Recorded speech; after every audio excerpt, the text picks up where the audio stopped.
Vous êtes sur Chérif la télévision pour votre journal d'information. Mesdames et messieurs, bonsoir à toutes et à tous. Bienvenue sur Chérif la télévision. À la une de l'actualité, dans le cadre de ses œuvres philanthropiques, Monsieur Amadou Konaté, communément appelé Titi, a procédé à une importante donation de vivres et non-vivres aux nécessiteux. C'était ce samedi 25 octobre 2025. Cet acte de générosité entre dans le cadre de la commémoration du mois de la solidarité. Khadija Traoré nous explique. Malgré le contexte socio-économique difficile du pays, M. Konaté n'a pas voulu rester à marge de ce mois de solidarité. C'est ainsi qu'il a procédé à ce don de vivres et non-vivres aux nécessiteux. Ce geste humanitaire venant de M. Amadou Konaté dit Titi est destiné aux personnes vulnérables qui est à sa énième fois témoigne de son amour indéfectible pour la nation malienne et sa dévotion pour le bon développement du pays. Toute chose qu'il fait au début, c'est avoir l'amour de son pays qui peut pousser tout opérateur économique, pas seulement des opérateurs économiques, toute personne qui a l'amour de son pays est capable de mener ce genre d'action. Donc c'est l'amour et la motivation ainsi et l'intention de vouloir aimer son pays qui lui a poussé à mener des actions concrètes concernant ces différentes donations. C'est l'occasion pour moi d'interpeller tous les opérateurs économiques comme Titi Konaté, de mener de ce genre d'action parce que là où nous sommes maintenant, c'est tout ce que le pays a besoin. Les expressions de joie ainsi que des bénédictions étaient les maîtres mots du responsable du centre récipiendaire. Je vous avoue que ça fait plaisir quand vous avez l'appui des généreux donateurs comme lui. Vraiment, ça fait plaisir et ça nous renforce aussi dans notre travail de tous les jours. Vous-même, vous voyez les enfants. Nous vivons une situation extrêmement difficile. Mais l'État fait beaucoup de choses. L'État fait beaucoup de choses. Les salaires, les transports, c'est l'État. Mais ça ne suffit pas.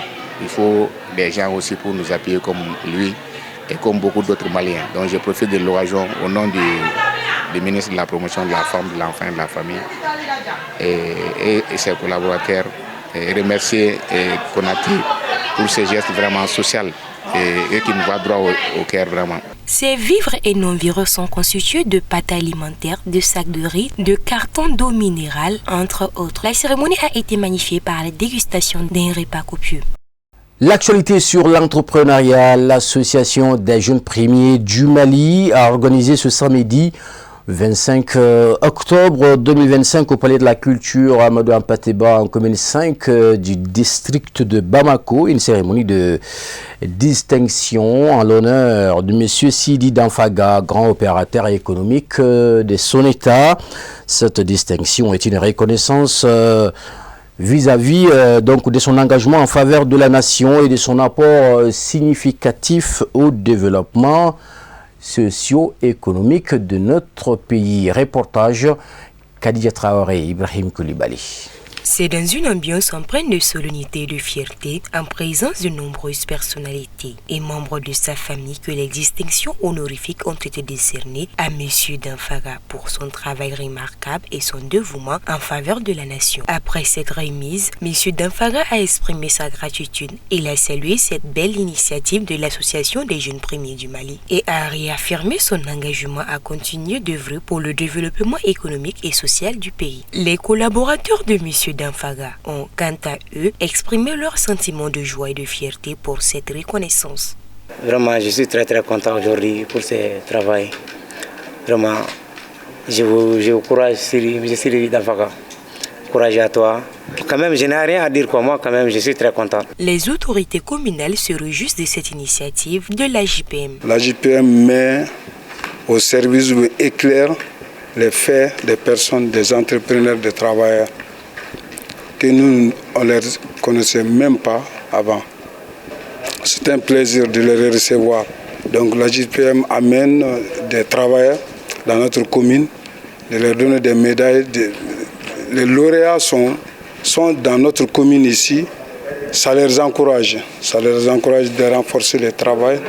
Ça les encourage aussi d'être toujours dans le sens du progrès. Donc c'est pour ça, en tant qu'autorité communale, j'apprécie beaucoup les actes de l'AJPM qui encouragent les travailleurs et les jeunes opérateurs économiques de notre pays. À travers cette initiative, l'AJPM témoigne de la reconnaissance envers les personnes qui œuvrent pour le bien-être de la nation et servent de source de motivation pour les jeunes à s'engager pour le développement du pays. Vous savez, nous sommes une association au Mali qui montre les travailleurs au Mali. M. Danfaga n'est pas de Bamako, il est jusqu'à Kenyeba. Nous avons mené les enquêtes derrière lui, ça fait 3 ans que nous avons mené les enquêtes derrière lui. Et c'est aujourd'hui que Dieu a voulu que nous venions de remettre ces différentes sections. C'est dû au travail qu'il a mené dans la commune de Kenyeba, ce qu'il a fait là-bas à Nemo. Il y a le mérite, il y a Chiwara, il y a attestation, il y a 2 médailles. Et il a été élu aussi comme l'homme de l'année parmi les orpailleurs. Il a eu ces médailles, ce trophée aussi. Donc c'est la différente distinction qu'il a eu. Notons que cette cérémonie de remise d'attestation à M. Danfaga a été agrémentée par une projection vidéo retraçant le parcours inspirant de M. Danfaga, des prestations artistiques, des chants et danses. À l'entame, l'exécution de l'hymne national avait donné le ton de la cérémonie par la fanfare nationale. L'actualité hors de nos frontières en Libye, l'interception par l'Espagne de 10 navires militaires destinés au maréchal Haftar révèle l'ampleur des violations de l'embargo onusien sur les armes en Libye. Cette affaire met en lumière le rôle trouble de l'Arabie Saoudite et des Émirats Arabes Unis dans la perpétuation du conflit libyen dans un contexte où ces puissances régionales multiplient les ingérences militaires du Yémen au Soudan, redessinant les équilibres géopolitiques du monde arabe. Moussa Fomba. En août 2024, la garde civile espagnole a intercepté à Ceuta une dizaine de navires militaires en provenance des Émirats Arabes Unis qui faisaient route vers Benghazi, bastion du maréchal Khalifa Haftar dans l'est de la Libye. Cette saisie montre que les puissances régionales et internationales continuent d'alimenter les belligérants malgré les résolutions onusiennes. En outre, l'interception de ces embarcations militaires soulève des questions importantes sur les routes de contrebande d'armes et le rôle des acteurs régionaux dans la perpétuation du conflit. Selon des analystes spécialisés, les navires auraient pu emprunter une route complexe pour éviter l'interception par l'opération européenne Irini, mais auraient été repérés lors de leur escale technique à Ceuta. Khalifa Haftar, chef autoproclamé de l'armée nationale libyenne, contrôle la majeure partie de l'est et du sud de la Libye depuis sa base de Benghazi. L'homme fort de la Cyrénaïque a joui du soutien de l'Égypte, des Émirats Arabes Unis et plus récemment de l'Arabie Saoudite. En mars 2019, de manière significative, le roi Salman a invité le chef militaire libyen à Riyad, officialisant ainsi un soutien jusque-là discret. Les forces de Haftar disposent d'environ 25 000 hommes. Certaines unités sont très bien équipées avec du matériel récent, y compris des véhicules de transport de troupes, certains fournis par les Émirats Arabes Unis. Bien que l'Arabie Saoudite reste officiellement plus en retrait que les Émirats Arabes Unis dans le conflit libyen, son soutien au maréchal Haftar s'est progressivement affirmé. Les pétromonarchies du Golfe, l'Arabie Saoudite en tête, considèrent l'islam politique incarné par les frères musulmans comme un ennemi de premier plan et voit en Haftar un rempart contre cette influence. Cette politique d'ingérence ne se limite pas à la Libye. Au Soudan, l'Arabie Saoudite joue un rôle complexe dans la guerre civile qui déchire le pays depuis avril 2023. L'Arabie Saoudite est étroitement liée à l'Égypte qui soutient les forces armées soudanaises dirigées par le général Al-Burhan face aux forces de soutien rapide de Hemeti soutenues par les Émirats Arabes Unis. L'armée soudanaise a annoncé une prolongation de la trêve conclue sous médiation des États-Unis et de l'Arabie Saoudite, positionnant Riyad comme médiateur tout en maintenant ses propres intérêts dans le conflit. La fortune de Hemeti a été complétée grâce à la fourniture de milliers de mercenaires à l'Arabie Saoudite en guerre au Yémen, puis au maréchal Haftar en Libye. Cette circulation de combattants entre différents théâtres de guerre illustre les connexions complexes entre les conflits régionaux. Et voici donc le reste de l'actualité sur la scène internationale en plus bref et en images commentées par Moussa Fomba. C'est un vieux conflit de plus de 50 ans qui pourrait trouver une issue très prochainement. Au Sahara occidental, le Front Polisario s'est dit prêt à accepter le plan d'autonomie du Maroc proposé en 2007, à condition qu'il soit validé par la population saharaoui à travers un référendum. Le plan d'autonomie du Maroc pour le Sahara a obtenu la validation d'une grande partie de la communauté internationale, notamment le Royaume-Uni, l'Union européenne et les États-Unis. Steve Witkoff, l'envoyé spécial des États-Unis au Moyen-Orient, a récemment déclaré que Washington œuvrait pour la conclusion d'un accord de paix entre le Maroc et l'Algérie. Mohamed Yeslem Beissat, le ministre des Affaires étrangères sahraoui, indique que le Front Polisario a présenté une proposition élargie ce lundi au Conseil de sécurité de l'Organisation des Nations Unies qui doit examiner le 31 octobre une nouvelle résolution sur l'avenir du territoire. Colonie espagnole jusqu'en 1975, le Sahara occidental est contrôlé à 80% par le Maroc. Il reste toutefois classé dans la liste des territoires non autonomes de l'ONU.